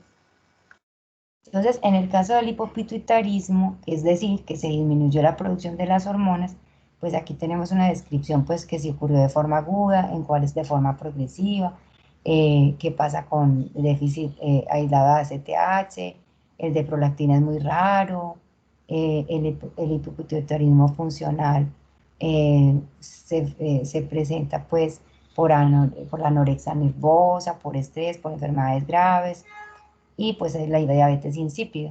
Entonces en la forma aguda está la pérdida de hormonas adrenocorticotropina, la folículo estimulante leutinizante, la hormona estimulante de la hormona tiroidea. Por ejemplo, en el caso de que tengamos una mamá que acaba de dar a luz pero tiene una hemorragia posparto, puede presentar un infarto de la hipófisis. Eso se llama un síndrome de Sheehan. Y en ese síndrome de Sheehan, pues la mamá podría empezar a presentar pues la pérdida de estas hormonas, ¿cierto? Puede empezar a presentar pérdida de estas hormonas y pues va a llegar un momento en que la mamá pues ya no va a tener una producción apropiada de estas hormonas y entonces va a tener una sintomatología asociada a la pérdida de estas hormonas y pues además de estas estaría por ejemplo la prolactina, entonces no podría darle la lactancia por ejemplo a los niños. ¿Sí? Entonces podríamos pensar en esto. Aquí se habla como forma progresiva típica de los adenomas, entonces quiere decir un adenoma que de pronto esté generando compresión y ese efecto de compresión está evitando que las células que tiene a su alrededor puedan producir las hormonas que tenemos acá, que de pronto comprima y evite la producción de la TSH adecuadamente o la ACTH o las gonadotropinas o la hormona del crecimiento. Si nosotros tenemos, por ejemplo, un tratamiento prolongado con esteroides, ¿cierto? O sea, que está una persona con prednisolona o metilprednisolona, o sea, tenemos un tratamiento por una enfermedad autoinmune o una enfermedad inflamatoria y lo tenemos por mucho tiempo con tratamiento de esteroides. Si nos recordamos, el aumento del cortisol o de las sustancias farmacológicas parecidas al cortisol, genera una retroalimentación negativa donde va a inhibir la acción de la CRH y de la ACTH. Por eso vamos a tener un efecto, un déficit aislado de ACTH en estos casos. Son personas que van a tener disminución de la producción de ACTH porque tienen ese eje de retroalimentación actuando de hipotálamo e hipófisis. Como les decía, el déficit de prolactina es muy raro, con excepción del síndrome de Chigan, que yo les decía, en el síndrome de Chigan hay un infarto de la hipófisis, y ese infarto de la hipófisis pues va a llevar a que no produzcas estas hormonas, entonces no va a producir TSH, gonadotropinas, ACTH, hormona de crecimiento, y tampoco prolactina. Entonces es en ese caso, principalmente.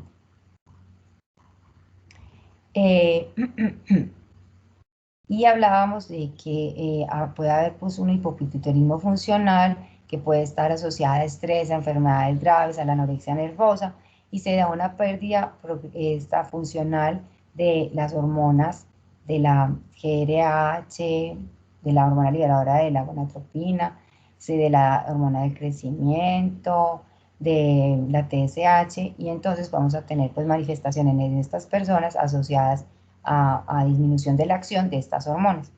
Y en el caso de la diabetes insípido, pues estamos hablando de que de pronto tiene un problema en el hipotálamo, no está produciendo suficientes hormonas a nivel del núcleo supraóptico paraventricular, o los hormonoreceptores no funcionaron bien, entonces vamos a tener una diabetes insípida de tipo central. Sabemos que también podemos tener una diabetes insípida de tipo nefrogénico, porque no funcionan adecuadamente los receptores B2 en el riñón para la vasopresina. Entonces, esas manifestaciones clínicas, diagnóstico y tratamiento del hipopituitarismo. Entonces, por ejemplo, tenemos que, o del hiperpituitarismo, porque tenemos acá que dependiendo de lo que presenten las personas, de acuerdo a los signos y los síntomas, dependiendo de la etiología, entonces de la edad del paciente, del tiempo en el que se presentó la patología y de las hormonas o la hormona que tenga déficit o aumento, entonces nosotros vamos a ver que se van a requerir unos estudios diagnósticos, estudios morfológicos y funcionales de la hipófisis. Vamos a necesitar dentro de los estudios morfológicos, entonces pues mirar a nivel oftalmológico cómo va con respecto a la agudeza visual, a un estudio de la campimetría, en la parte imagenológica pues para ver qué es lo que está pasando con la hipófisis, entonces una resonancia magnética, una tomografía también puede ser. En la parte funcional pues determinar qué está pasando con los niveles de las hormonas, de la prolactina, de la T3, de la T4, de las gonadotropinas, etcétera, de la testosterona. Entonces, la idea es que se deben hacer todos este tipo de estudios asociados pues, a conocer qué pasó en la historia de este paciente. Y si tenemos un déficit de la hormona, pues tratar de suplir el déficit de la hormona, ¿cierto? Y con eso tratar de solucionar el problema. Entonces, si le está faltando la tirotropina, pues darle la levotiroxina, o si tiene algún problema en la producción de cortisol, entonces suplir ese déficit de la producción de cortisol, y si requiere de pronto estrógenos, progestágenos, en fin, entonces tratar de reemplazar en caso del déficit, ¿cierto? Ya veremos en el caso pues del aumento si se puede hacer algún tipo de manejo que pueda ser manejo ya farmacológico, quirúrgico, o un manejo conservador, pues observar a la persona. ¿Qué tenemos acá? Entonces tenemos que ya en el caso de los adenomas hipofisarios, tenemos que podemos presentar adenomas hipofisarios funcionales, entonces generalmente constituidos por un mismo tipo celular, que es uniforme, que puede tener cordones unidos, con escasa matriz extracelular, poco entramado de reticulina. Pueden presentarse algunos tipos pues, de atipia celular, de hemorragia o necrosis, pero sin malignidad. Entonces, en este, por ejemplo, que tenemos acá, que miren que es más que todo una imagen de células acidófilas, uno podría pensar que aquí lo que tenemos pueden ser células productoras de prolactina o productoras de somatotropina, ¿cierto? Entonces se dice que la forma más frecuente o predominante de adenomas son aquellos productores de hormona de crecimiento y de la prolactina. De hecho, recuerde que el 50% de estas células de la hipófisis hacen parte de las somatotropas y un 25% de las lactotropas. Entonces tenemos que también son pues como la mayoría, hacen parte de la población pues con mayoría en la adenohipófisis. Normalmente pues vemos que son sin malignidad, sin embargo pueden tener pues mutaciones del P53 y tender a ser agresivos y pueden presentarse casos en que sean pues malignos, aunque pues normalmente lo que se observa es que por lo general son más que todo de efecto pues de crecimiento pues de esos tipos celulares, pero sin malignidad.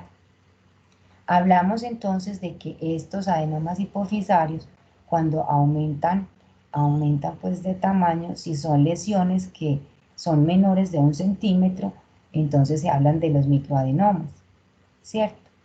Son lesiones por lo general bien delimitadas, lesiones blandas, menores de 1 centímetro, microadenomas. Tenemos aquí la flecha, nos está señalando un microadenoma. Aquí, en esta segunda imagen, tenemos un macroadenoma. Este macroadenoma tiene más de 10 centímetros, mide más de 1 centímetro. Generalmente los macroadenomas son tumores no funcionales, ejercen más que todo un efecto de masa y pueden producir hipopituitarismo, pues precisamente por ese efecto de masa y de compresión que estarían generando sobre las otras estructuras, ¿cierto? Entonces podrían disminuir la producción de otras hormonas, pues porque están ejerciendo ese efecto de compresión, ese efecto mecánico sobre las otras, por ejemplo. También tenemos que pueden oprimir el quiasma óptico, ¿cierto? Pueden oprimir el quiasma óptico y por consiguiente pueden generar una visión en túnel, ¿cierto? Entonces puede tener compromiso del campo visual. Por lo general son masas blandas, son definidas, pero pues por su tamaño van erosionando la silla turca y también erosionan a la apófisis crinoides. La prevalencia de estos adenomas hipofisarios en la población general es aproximadamente de un 14%. Presenta una incidencia máxima entre los 35 y 60 años. Generalmente son esporádicos y un escaso porcentaje se asocia a procesos hereditarios, menos de un 5%.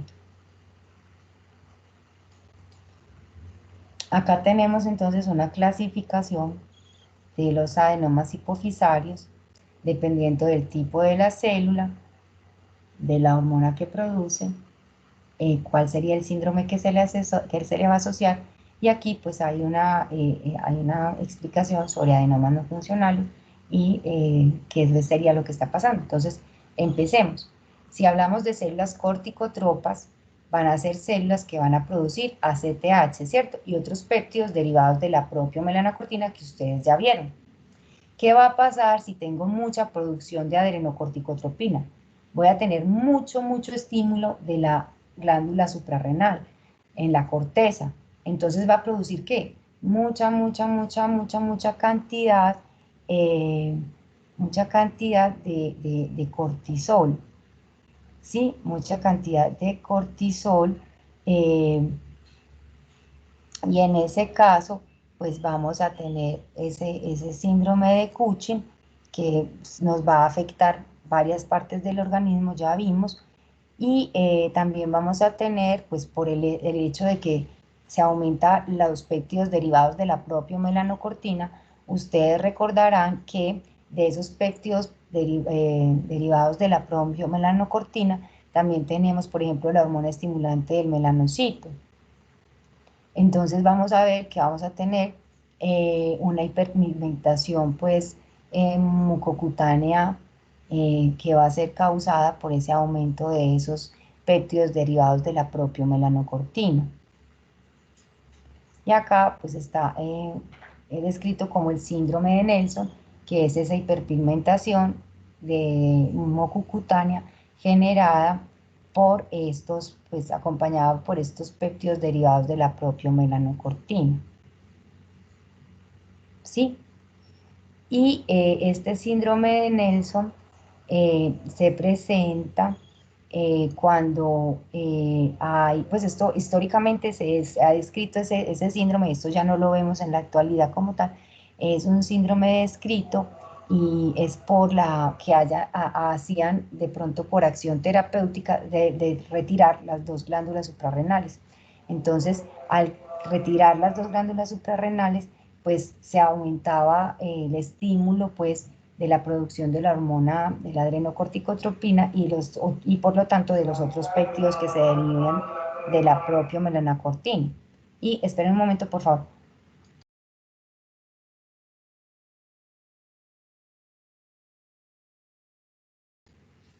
Y entonces, qué pena muchachos, pero lo que pasa es que están por aquí vendiendo cosas y entonces no sé. Entonces no podríamos escuchar bien. Entonces les decía que pues históricamente llegaba un momento que pues tenían que hacer una resección bilateral de las dos glándulas suprarrenales, y esa resección pues llevaba a que se presentara ese aumento de la adrenocorticotropina, la propia melanocortina. Ya pues esta situación de este síndrome de Nelson pues es más que todo descrito en los libros porque ya no se presenta que terapéuticamente hagan la resección bilateral de las dos glándulas suprarrenales. Bueno, acá tenemos las células somatotropas. Estas producen hormona del crecimiento. ¿Qué es lo que va a pasar? Si tenemos un niño vamos a tener gigantismo. Si tenemos un adulto vamos a tener acromegalia. En el caso de las lactotropas, van a producir prolactina. Este exceso de la producción de prolactina pues va a llevar a galactorrea, va a llevar a amenorrea, disfunción sexual, infertilidad, va a llevar a disminución de la libido, y pues obviamente va a generar también cambios, pues y puede llevar a un hipogonadismo. Pues si se vuelve pues un efecto crónico. Podemos tener presentación de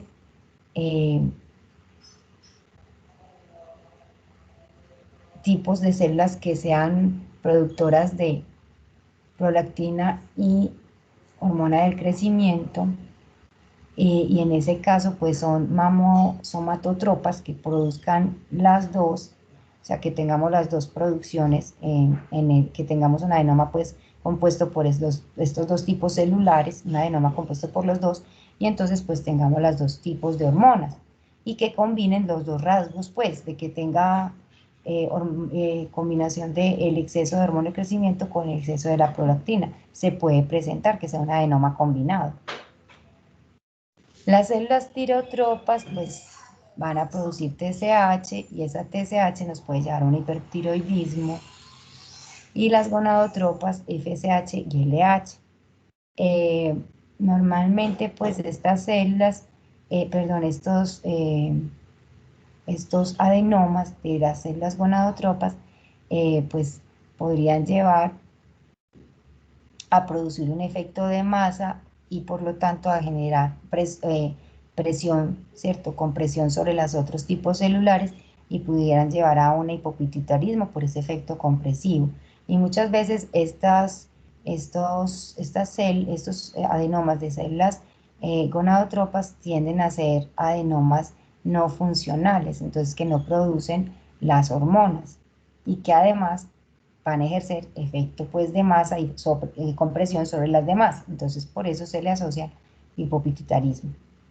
Con respecto a los adenomas pues no funcionales, son adenomas que de cada grupo celular pueden tener un efecto de masa y estar generando compresión y por tanto pues hipopituitarismo, o porque también puede haber una destrucción pues del parénquima por el aumento excesivo de la masa. Entonces también se va destruyendo pues también esas células que están alrededor y pues puede generar ese hipopituitarismo por el efecto pues de la masa y del crecimiento pues que se está generando.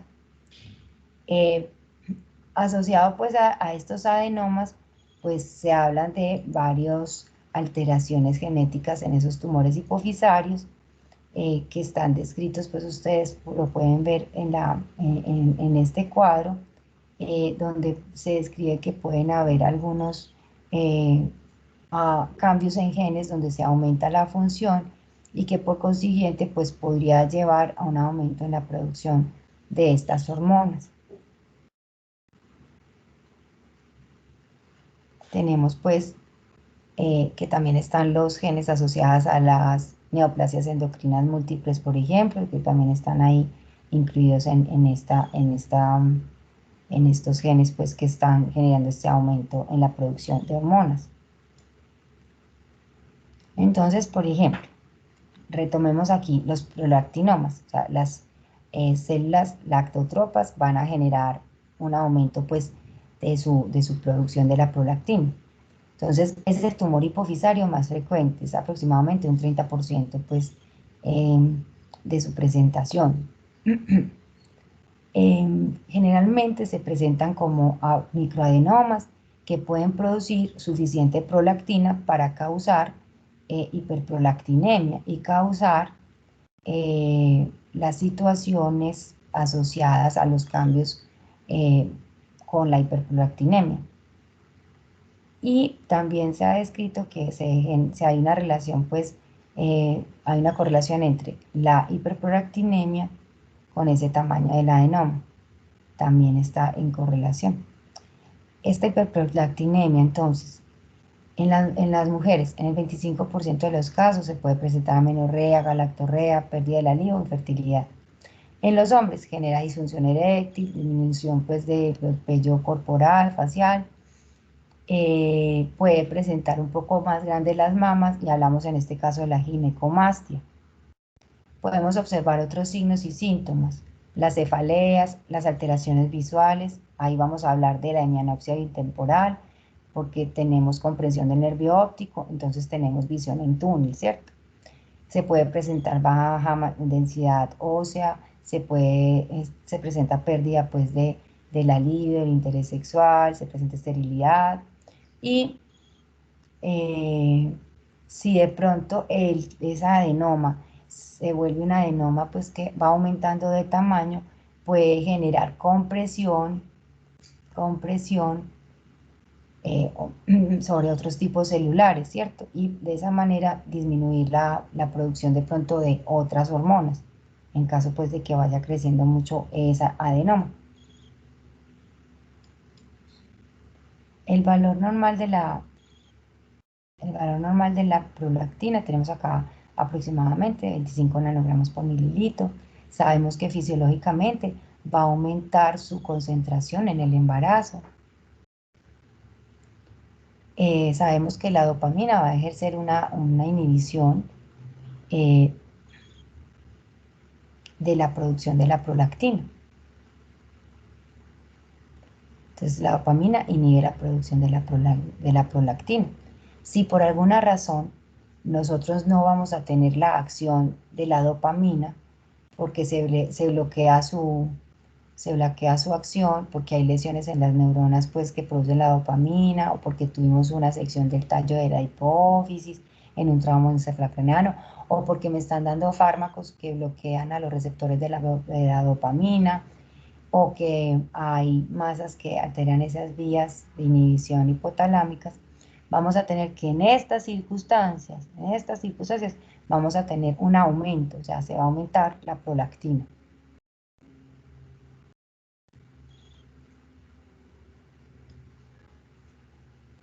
Entonces, para que tengamos en cuenta, y ya sabemos cuáles son esos efectos que estaría ejerciendo la prolactina en esa hiperprolactinemia en hombres o mujeres. Con respecto a la hormona del crecimiento, ya nosotros vimos pues que esa hormona del crecimiento tiene pues una regulación de su secreción por acción de la hormona liberadora de la hormona del crecimiento que la va a estimular. Vamos a tener que también va a tener un estímulo o favorecimiento porque la grelina pues va a favorecer a nivel pues de la adenopófisis, como estamos mostrando acá, y a nivel también del hipotálamo, va a favorecer la producción de la hormona del crecimiento. Entonces, a nivel de la adenopófisis, porque va a favorecer la secreción de la hormona del crecimiento. Y a nivel hipotalámico, porque va a estimular que se dé la síntesis de esa hormona del crecimiento. Era lo que estábamos viendo hace un rato, de que esta grelina nos iba a inhibir a la somatostatina. Entonces, al inhibirnos a la somatostatina, pues ya se nos favorece la producción de la hormona del crecimiento. ¿Sí? Y hablábamos también, pues, que esa hormona del crecimiento tenía una retroalimentación negativa gracias al factor de crecimiento insulínico tipo 1. Entonces también este factor generará también una retroalimentación negativa a nivel del hipotálamo y de la adenopófisis.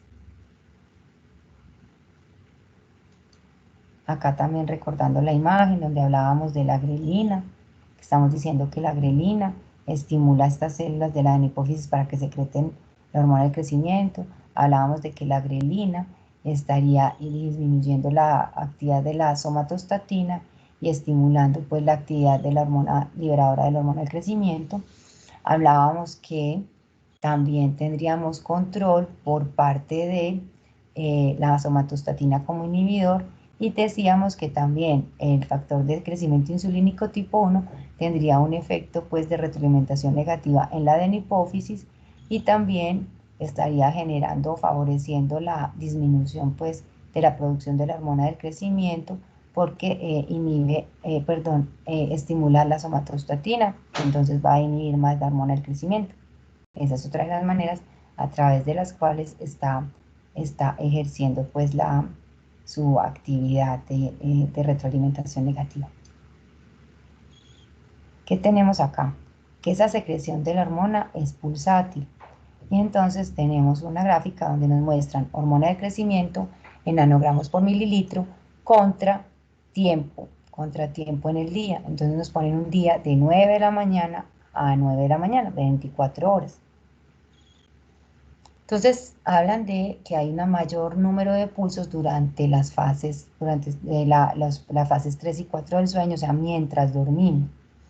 Entonces dicen que se producen ahí el mayor número de pulsos y de picos, pero que durante el día nosotros tenemos varios pulsos, se dice que de 6 a 10 pulsos intermitentes durante las 24 horas, la mayoría de ellos se van a presentar en la noche, pueden alcanzar niveles hasta los 30 nanogramos por mililitro y son concentraciones muy altas comparadas a otras concentraciones que son bajas que se pueden presentar durante el día, que pueden ser menos de 0.2 nanogramos por mililitro. Bueno, chicos, habíamos hablado de la hormona del crecimiento, hablamos del gigantismo y de la acromegalia hasta este momento, ¿cierto? Entonces el gigantismo y la acromegalia pues se dan por el exceso de la producción de la hormona de crecimiento. Entonces tenemos que en la acromegalia normalmente es por un adenoma productor de hormona del crecimiento y genera pues todos los cambios que hemos descrito. Y en el gigantismo pues como no se han cerrado los discos epifisarios se va generando pues un aumento de los huesos largos. Vamos a dejar pues acá en acromegalia que ya habíamos empezado a ver para que terminemos el lunes, Dios mediante, en la primera hora terminamos con la acromegalia y los adenomas somatotropos principalmente. Y con eso luego hacemos el taller de caso clínico y podemos dar inicio a los otros temas. Entonces dejamos hasta acá porque ya son las 9:54 y ya nos pasamos de tiempo. Profe, yo te quiero preguntar una cosa. Es que a mí la sopa de letras no me quieren abrir. Pues las abro y me aparece la pantalla pues toda en blanco, no me aparece nada. Y bueno, o sea, descargaste el archivo .zip y abriste específicamente la que dice que es abrir la página que te abre como un buscador, pues que te abre o Google o Microsoft Edge. Sí, pues uno lo descarga normal y ya cuando uno lo descarga le aparece como abrirlo con Google y lo abro con Google y no me da pues. Pues a mí me abrió el Microsoft Edge. No sé si a los otros también tienen todos ese mismo problema. Porque normalmente yo les mostré aquí, inclusive les mostré que yo descargaba el .zip, del .zip abría el archivo que daba pues como al buscador y me salía la sopita de letras. No sé ahí qué pasará. Y la cosa es que cada vez que se abre la sopa de letras, se abre de diferentes formas, no siempre te abre en el mismo orden los contenidos. Cada vez que tú la abres va a generar orden nuevo. Por eso es la gracia pues de que cada uno lo baje y lo abra. Pero si usted no ha podido, pues con la imagen que le pueda prestar un compañero, o inclusive si quiere yo se la mando, con esa imagen usted puede trabajar, pero pues es la gracia de la sopa de letras es que a cada uno se le abre de manera diferente. Pero si tú tienes ese problema, pues se te puede mandar la imagen y tú trabajas sobre ella y ya pues puedes adelantar esa tarea. Ah, bueno, profe. Si quieres yo te la mando entonces. ¿Cuál sopa de letras es el problema? Las dos, pues es que hay una que es de micro y de macro, pues es de la hipófisis y pues de la hipófisis. Y hay otra que es la primera, pues que es la primera de todas, ninguna de las dos me quiere abrir. Bueno, si quieres, pues te las puedo mandar, o si alguno de los compañeros se la puede enviar, pues también puede ser, listo. Pero entonces me confirmas, Salome, para saber si te las envío o no, o si de pronto alguien te las puede facilitar en este momento. Listo, profe, yo voy a hablar con alguno de mis compañeros a ver quién me puede hacer el favor. Sí, y si no me dices, yo se la mando, listo, para que Listo, hagas profe. pues como esa actividad. Chicos, entonces por favor, revisemos adenomas, hipofisarios,